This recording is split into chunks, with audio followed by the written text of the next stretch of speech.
திருப்பத்தூர் மாவட்டம் வாணியம்பாடியில் ரயில்வே மேம்பாலம் அமைக்க கோரி வணிகர் சங்கத்தினர் கடையடைப்பு போராட்டத்தில் ஈடுபட்டு வருவதால் பஜார் மற்றும் முக்கிய கடைவீதிகள் வெறிச்சோடி காணப்படுகிறது. இது பற்றிய கூடுதல் தகவலை செய்தியாளர் சீனிவாசன் வழங்கிட கேட்கலாம். சீனிவாசன் வணக்கம். அந்த பகுதி எப்படி காட்சியளிக்கிறது? அரசாங்கத்திடமிருந்து ஏதேனும் பேச்சுவார்த்தை நடைபெற வாய்ப்பு இருக்கா? நிச்சயமாக திருப்பத்தூர் மாவட்டம் வாணியம்பாடியில் உள்ள நியூ டவுன் பகுதியில் அமைந்துள்ள ரயில்வே கேட் வாணியம்பாடியை இரண்டாக பிரிக்கும் வகையில் நகரின் மையப்பகுதியில் அமைந்துள்ளது.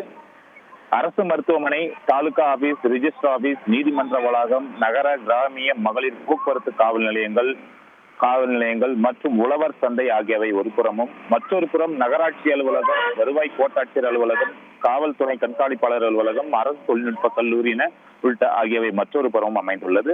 அனைத்து பணிகளுக்கும் பொதுமக்கள் இந்த ரயில்வே கேட்டை கடந்து செல்ல வேண்டிய சூழல் கட்டாயமாக உள்ளது.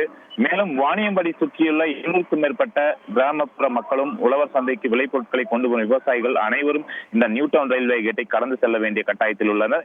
இந்த நிலையில் இந்த ரயில்வே கேட் ரயில்கள் வந்து செல்லும் நேரத்தில் நாள் ஒன்றுக்கு சுமார் 100 முறைக்கு மேலாக மூடப்படுகிறது. மேலும் இந்த ரயில்வே கேட் பழுது ஏற்படுத்துகிற காலத்தில் இந்த ரயில்வே கேட் பழுது ஏற்படும் போது பராமரிப்பு பணிகளுக்காக அன்று ஒரு நாள் முழுவதுமாக மூடப்படுகிறது. இதனால் மருத்துவமனை செல்லும் நோயாளிகள், கர்ப்பிணி தாய்மார்கள், பள்ளி கல்லூரி மாணவர்கள், வேலைக்கு செல்பவர்கள் என அனைவரும் பாதிப்புக்குள்ளாகி வருவதால் இங்கு மேம்பாலம் அமைக்க வேண்டும் என்பது வாணியம்பாடி சட்டமன்ற தொகுதியில் அனைத்து தரப்பு பொதுமக்களின் நீண்ட ஆண்டுகளாக கோரிக்கையாக உள்ளது. வாணியம்பாடி தொகுதி மக்கள் நீண்ட ஆண்டுகால கோரிக்கை நிறைவேற்ற வேண்டும் என்று வாணியம்பாடி தொழில் வணிகர் சங்கங்களின் பேரமைப்பு மற்றும் தமிழ்நாடு வணிகர் சங்கங்களின் பேரமைப்பு சார்பில் இன்று முழு கடையடைப்பு அறிவிக்கப்பட்டு தற்போது கவனஈர்ப்பு ஆர்ப்பாட்டமும் முழு கடையடைப்பும் நடைபெற்று வருகிறது. இந்த ஆர்ப்பாட்டத்தில் ஆலங்காயம், ஆம்பூர் உள்பட்ட திருப்பத்தூர் மாவட்டத்தில் உள்ள வணிகர் சங்கத்தினர் இந்த ஆர்ப்பாட்டத்தில் கலந்து கொண்டு கோரிக்கையை வலியுறுத்தி ஆர்ப்பாட்டத்தில் ஈடுபட்டு வருகின்றனர்.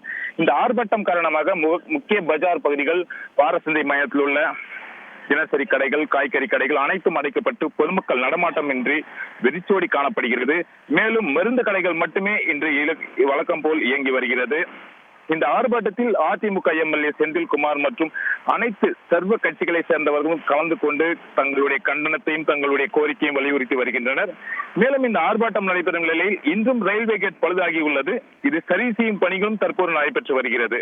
இங்கு நிரந்தர தீர்வு காண வேண்டும் என்பதே, இந்த மேம்பாலம் அமைக்க வேண்டும் என்பதே இந்த ஆர்ப்பாட்டத்தில் ஈடுபட்டுள்ள வணிகர்கள் மற்றும் அனைத்து தரப்பு மக்களின் முக்கியமான கோரிக்கையாக உள்ளது. கவன ஈர்ப்புக்காக இன்று ஒரு நாள் மட்டுமே கடையெடுப்பு நடத்தி வருகின்றனர். மேலும் இந்த கோரிக்கை நிறைவேறவிட்டால் இந்த போராட்டமானது வேறு வழியில் தொடரும் என்பது வணிகர் சங்கத்தின் சார்பில் கூறப்பட்டுள்ளது. தகவல்களை வழங்கியதற்கு நன்றி சீனிவாசன்.